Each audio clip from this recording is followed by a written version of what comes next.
En este momento, lo que está pasando puede redefinir el equilibrio mundial. Si quieres entenderlo de verdad, suscríbete ahora, dale like, comparte y comenta tu opinión. En este momento hay un alto el fuego en Líbano, pero mientras la atención se centra en ese acuerdo, otra crisis se está desarrollando en paralelo, la economía iraní, y los indicadores no son positivos. De hecho, apuntan en una dirección clara, deterioro acelerado. Durante las últimas semanas, Irán intentó imponer un sistema de cobro a los barcos que transitaban por el estrecho de Hormuz. La cifra era significativa, aproximadamente 2 millones de dólares por embarcación. El objetivo era evidente, generar ingresos en un contexto de presión económica creciente. Pero el plan no está funcionando. Los barcos no están pagando. Y eso deja al régimen con menos opciones, especialmente mientras el bloqueo estadounidense continúa afectando su capacidad comercial. El resultado es una presión interna cada vez más visible.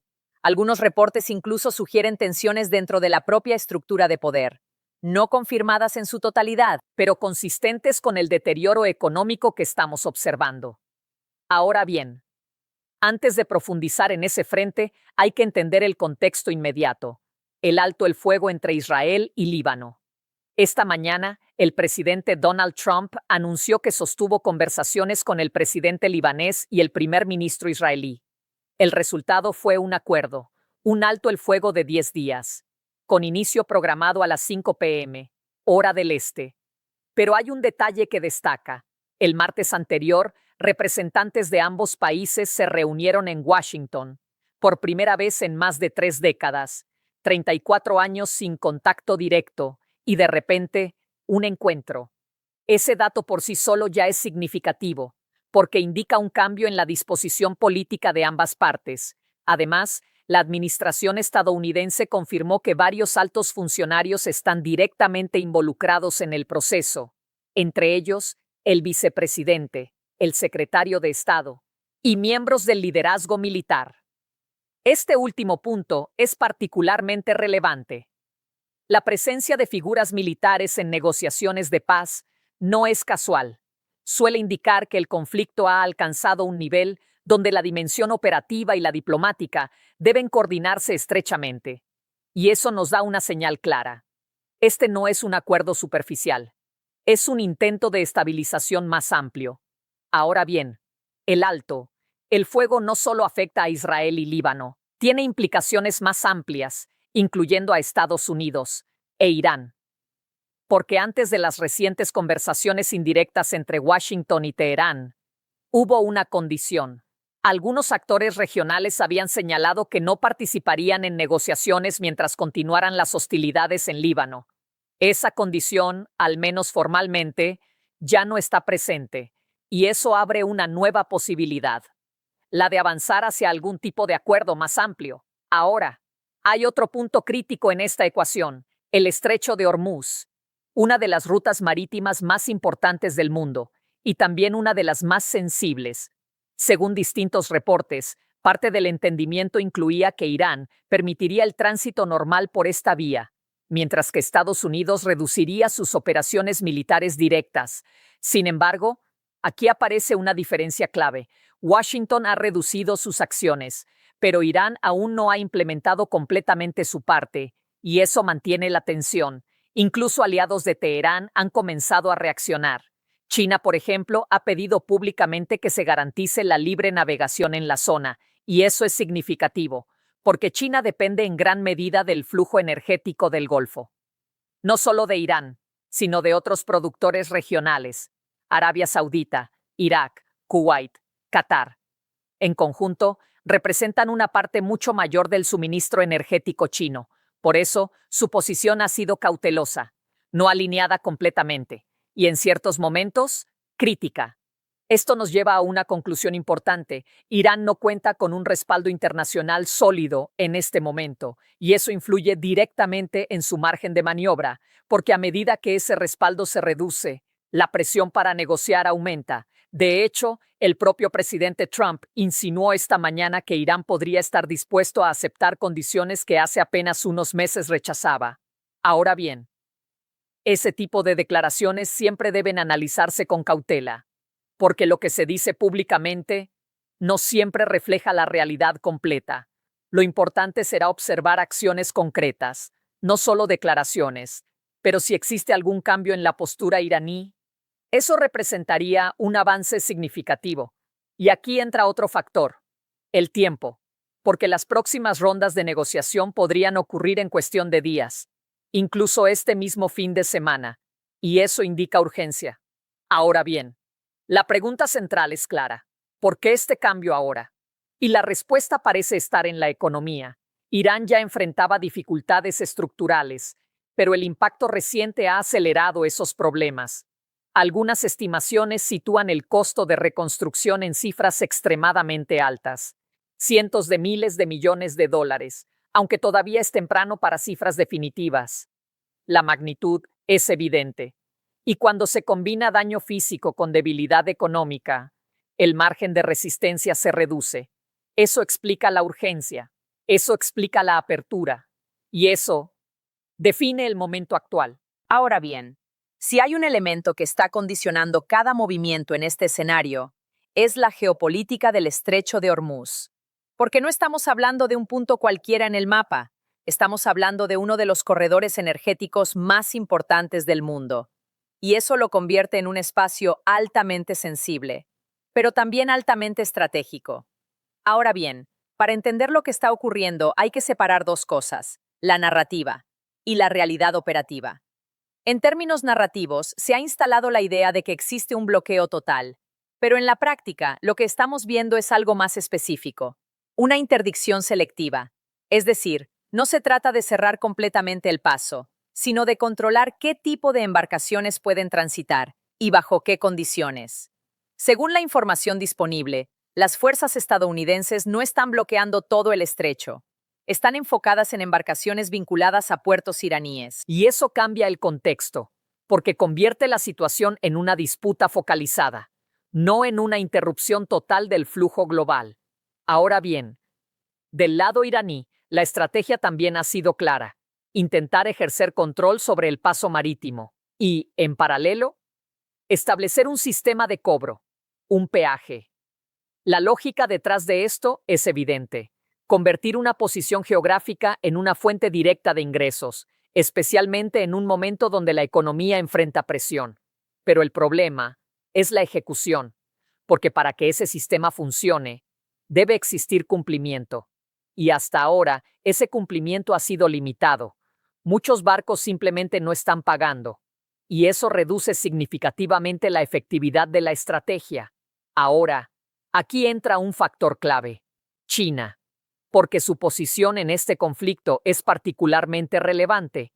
China importa una parte importante de su energía desde la región, incluyendo, en menor medida, desde Irán. Pero la mayor parte proviene de otros países del Golfo: Arabia Saudita, Irak, Kuwait, Qatar.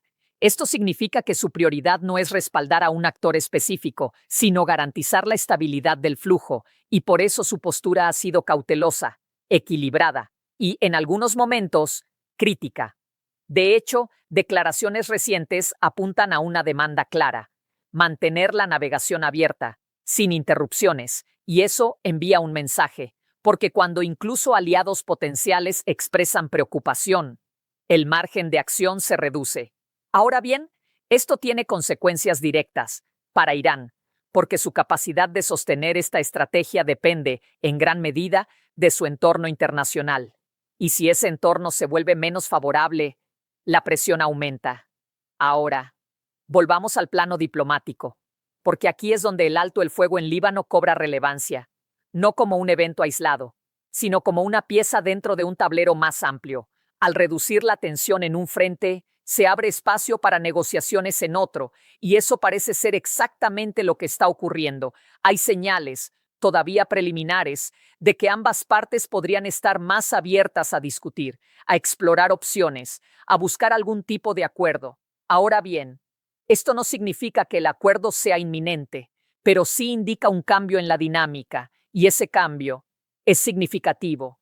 Ahora, hay otro punto que merece atención: las declaraciones del presidente Trump, porque sugieren que Irán podría estar dispuesto a aceptar condiciones que anteriormente rechazaba, entre ellas limitaciones en su programa nuclear, posibles concesiones en materia de enriquecimiento de uranio.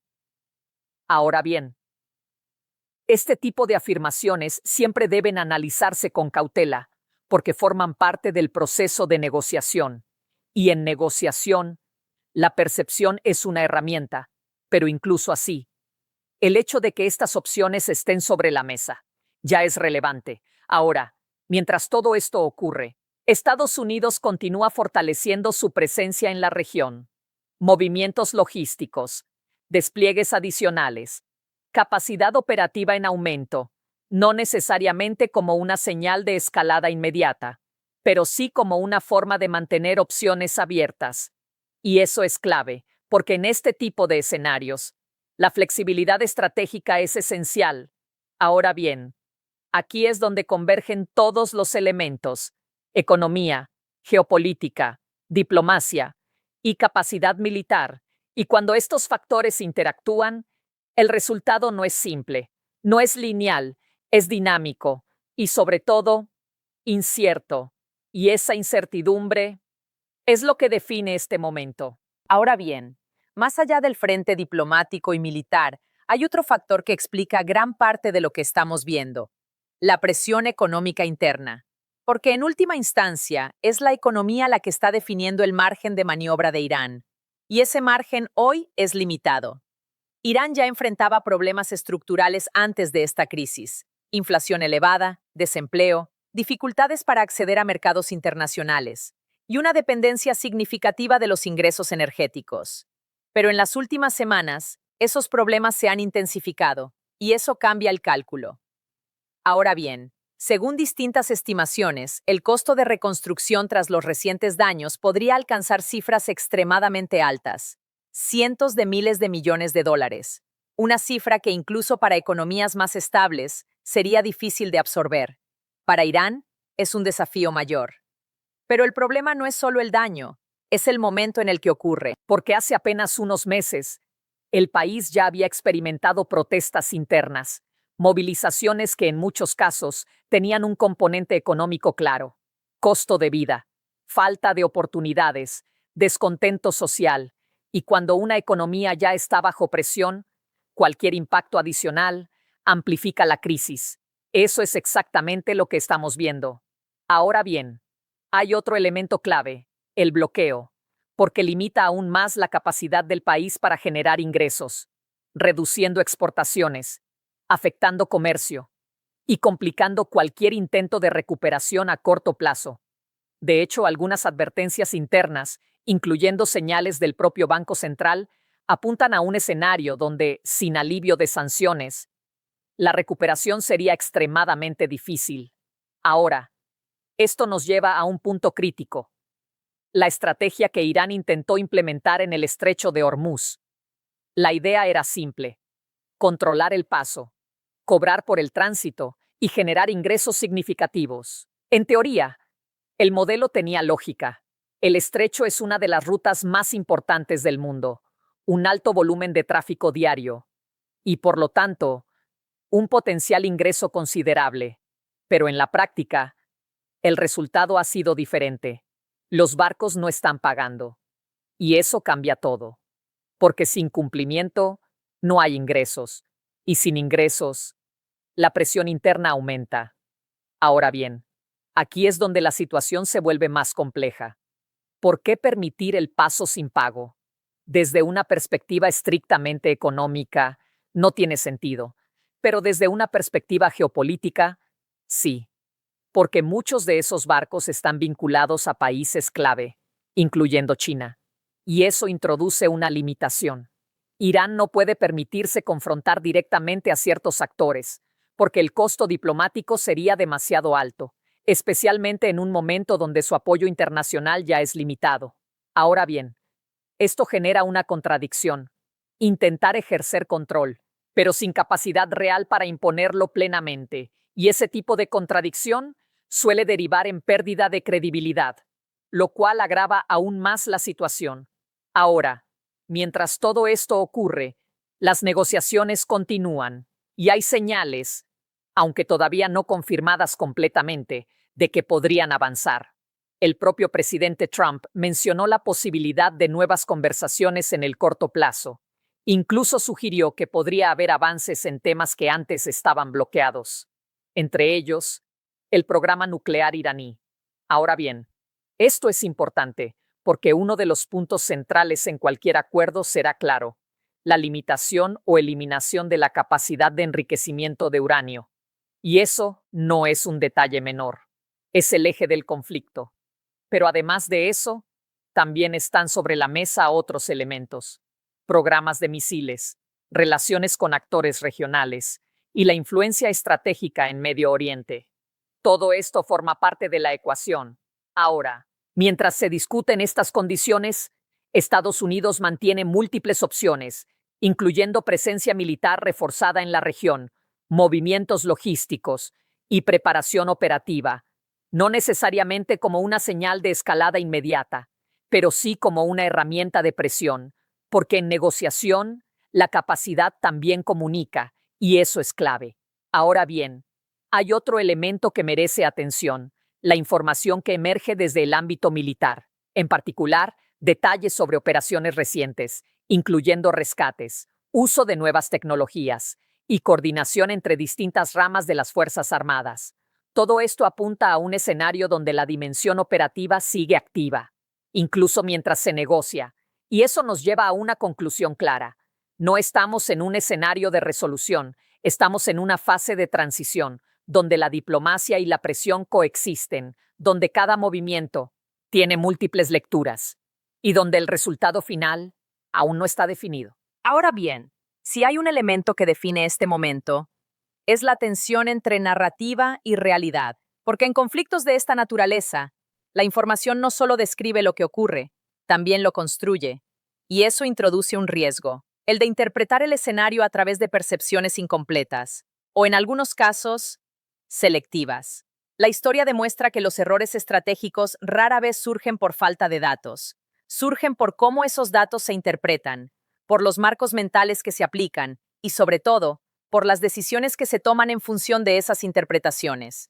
Ahora bien, esto nos lleva directamente a la doctrina.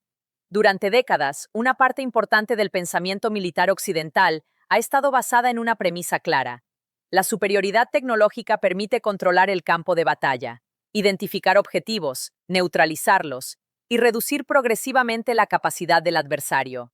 Pero ese modelo tiene límites, especialmente cuando el adversario no opera bajo las mismas reglas, cuando utiliza dispersión, movilidad, redundancia y capacidad de adaptación. En esos casos, el impacto de la superioridad tecnológica se reduce, no desaparece, pero deja de ser decisivo por sí solo.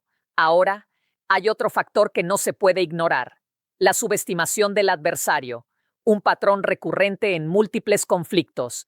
Se asume que el otro lado tiene menos capacidad, menos coordinación, menos resiliencia, y esa suposición condiciona la estrategia.